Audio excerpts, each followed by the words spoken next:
Assalamualaikum warahmatullahi wabarakatuh. Perkenalkan kami dari kelompok 3 yang terdiri dari saya, Reni Priyatnaningsih, Dea Widya, Debbie Septari Mamiri, dan Hikmah Nuzulun Nisa. Kami dari program studi PG PAUD, Fakultas Keguruan Ilmu Pendidikan, Universitas Islam Nusantara. Video ini dibuat untuk memenuhi tugas UAS mata kuliah pengembangan bahasa dan literasi anak usia dini. Dosen pengampu Ibu Evi Oktrianti MPD. Pada kesempatan kali ini, kami akan mempresentasikan mengenai penggunaan media boneka tangan dalam meningkatkan kemampuan menyimak pada anak usia dini. Keterampilan berbahasa mencakup 4 kegiatan yang meliputi keterampilan menyimak, keterampilan berbicara, keterampilan menulis, dan keterampilan membaca. Topik yang akan dibahas kali ini yaitu tentang keterampilan menyimak.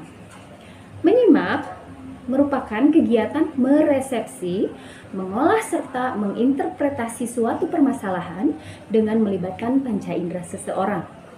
Menurut H.G. Tarigan, menyimak ialah suatu proses kegiatan mendengarkan lambang-lambang lisan dengan penuh perhatian, pemahaman, apresiasi, serta interpretasi untuk memperoleh informasi, menangkap isi atau pesan, serta memahami makna komunikasi yang telah disampaikan oleh pembicara melalui ujaran atau bahasa lisan. Tujuan menyimak yaitu agar anak dapat memperoleh pengetahuan dari bahan ujaran sang pembicara. Untuk menikmati penyimak dengan penekanan pada anak terhadap materi yang diperdengarkan atau dipagelarkan, terutama dalam bidang seni. Kemudian, untuk mengevaluasi anak ketika menyimak dengan maksud agar anak dapat menilai apa yang disimaknya, baik atau buruk, indah atau jelek, logis atau tidak logis, dan lain-lain. Untuk mengkomunikasikan ide-ide di mana anak yang menyimak dapat mengkomunikasikan ide-ide, gagasan-gagasan maupun perasaannya dengan lancar dan tepat. Fungsi menyimak itu sendiri adalah membuat hubungan antar pribadi lebih efektif, memperoleh informasi yang ada, dan dapat memberikan respon yang tepat, serta mengumpulkan data agar dapat membuat keputusan-keputusan yang masuk akal. Media yang digunakan adalah media boneka tangan. Bahan-bahan yang digunakan yaitu kain, tanah liat, spidol, dan cat.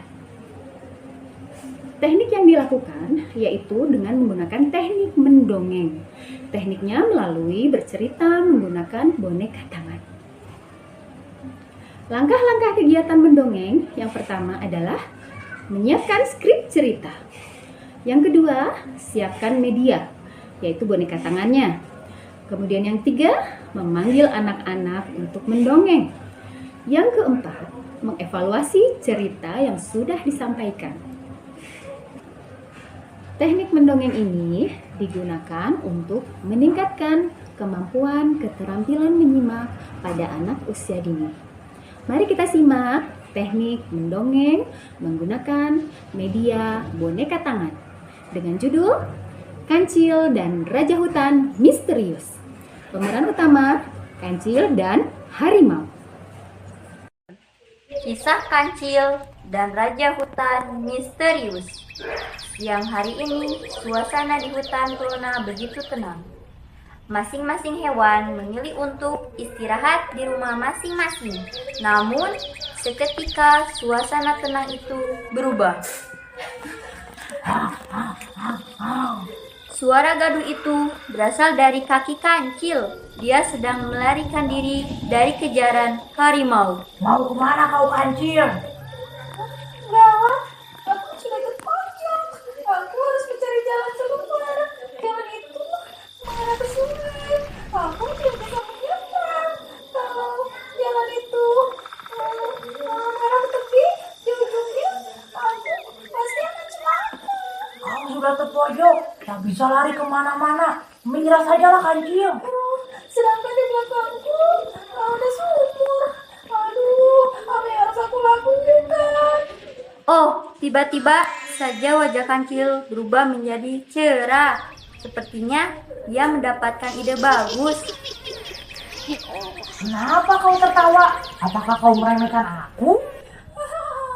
Aku hanya... Jangan, kau pikir bisa lolos dariku? Tenanglah dulu, harimau. Aku sebenarnya tidak lari dari kejaranmu. Aku hanya menguji kemampuanmu untuk aku laporkan kepada Raja Hutan. Menguji kemampuanku? Gampang sekali kau.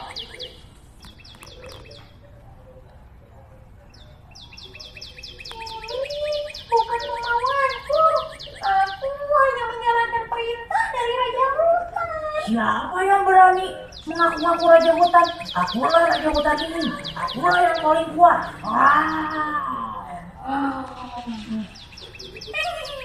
Kau memang kuat. Namun, Raja Hutan lebih kuat lagi. Istananya pun sangat tersembunyi.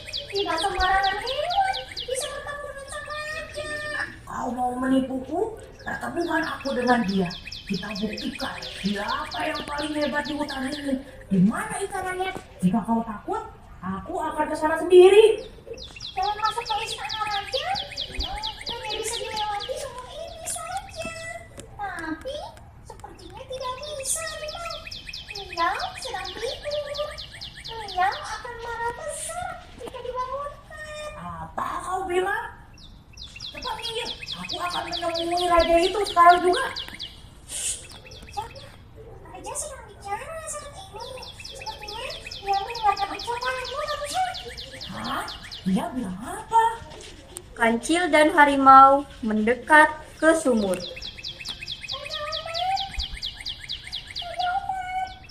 Harimau sudah berada di sini. Apakah Anda bersedia bertemu dengannya? Hah? Suaramu terlalu pelan, Kancil. Minggir sana. Biar aku panggil dia. Harimau pun melihat ke dalam sumur itu. Hei, Raja Hutan. Wow. Tiba-tiba dari dalam sumur terdengar suara yang mengaum. Wow. Apakah dia marah? Suaranya mirip denganku. Mungkin dia juga sekuat aku. Aku harus menemuinya sekarang. Dia benar-benar lebih kuat darimu. Ah, terserah. Akan aku lawan dia. Antar aku ke istananya, Kancil. Baiklah, kau sendiri akan menanggung akibatnya. Baiklah, kupu-kupu. Kau bisa masuk ke dalam istana raja. Lalu harimau pun menginjak punggung kancil dan harimau pun masuk ke dalam sumur itu. Mana istananya? Dalam sekali di sini. Gedebuk, badan harimau pun terjatuh ke dalam sumur itu. Aduh, kepalaku. Harimau pun kegelapan karena berada di dalam sumur yang paling bawah. Gelap sekali di sini. Aku tidak bisa melihat istana di sini. Kenapa di sekeliling aku hanya ada dinding? Kenapa tidak ada pintu satupun di sini? Di mana istana itu? Harimau, kau sudah sampai di istananya. Istana apa? Tidak ada istana di sini. Yang ada hanya dinding saja. Itulah istana yang sebenarnya. Ah, kau menipuku ya, Kancil. Tempat ini dingin sekali. Keluarkan aku dari sini. Wow. Harimau tidak bisa keluar dari sumur tersebut karena sumur itu terlalu tinggi. Kancil pun lolos dari bahaya berkat kecerdikannya itu. Selesai. Pesan moralnya, selalu berpikir kreatif dengan memanfaatkan apa yang ada. Jangan jadikan keterbatasan menjadi penghalang. Sebaliknya, memanfaatkan keterbatasan menjadi senjata. Sekian kisah dari kami. Saya Kancil dan Harimau.